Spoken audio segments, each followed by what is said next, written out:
நம்ம என்ன பார்க்க போறோம் அப்படின்னா கம்ப்ரசிபிலிட்டி சார்ட் அப்படின்னு தான் பார்க்க போறோம்.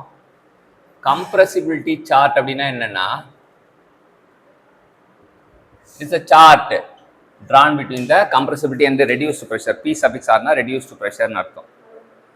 P suffix R னா reduced pressure. இப்போ compressibility factor அது எப்படி சொல்லுவாங்கன்னா compressibility factor வந்து நம்ம Z அப்படின்ற இதுல வந்து நோட்டேட் பண்ணுவாங்க.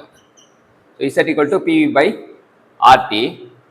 So Z equal to 1 னா வந்து எதுக்கு வரும் அப்படின்னா ஐடியல் கேஸ்க்கு வந்து Z equal to 1 அப்படின்னு வரும். Z less than or greater than 1 வந்து ரியல் கேஸ்க்கு வரும். ஸோ இந்த கம்ப்ரெசிபிலிட்டி ஃபேக்டர் எதை மென்ஷன் பண்ணுதுன்னா டீவியேஷன்லாம் பண்ணுது. Deviation of real gas from ideal behaviour. So ஐடியல்லேருந்து ரியலுக்கு எவ்வளோ மாறுதல் இருக்குன்றதை சொல்கிறது தான் வந்து இந்த கம்ப்ரெசிபிலிட்டி ஃபேக்டர்ன்றது உணர்த்துது. இந்த ரெடியூஸ்டு ப்ரெஷர் வந்து நம்ம தெரிஞ்சுக்கணும். The ratio of pressure to that of critical pressure. So வந்து இது வந்து ரெண்டுமே இதனால இது டைமென்ஷன்லெஸ் அப்படின்றத நம்ம தெரிஞ்சுக்கணும். ரெடியூஸ் ப்ரெஷரோட இது என்ன யூனிட்னு கேட்பாங்க. இட் இஸ் டைமென்ஷன்லெஸ் அப்படின்னு தெரிஞ்சுக்கணும். ஸோ இன்றைக்கி என்ன தெரிஞ்சுக்கிட்டோம் அப்படின்னா கம்ப்ரெசிபிலிட்டி சார்ட் எப்படி வரைகிறாங்கன்னு கற்றுக்கிட்டோம். கம்ப்ரெசிவ் ஃபேக்டர் என்னன்னு கற்றுக்கிட்டோம்.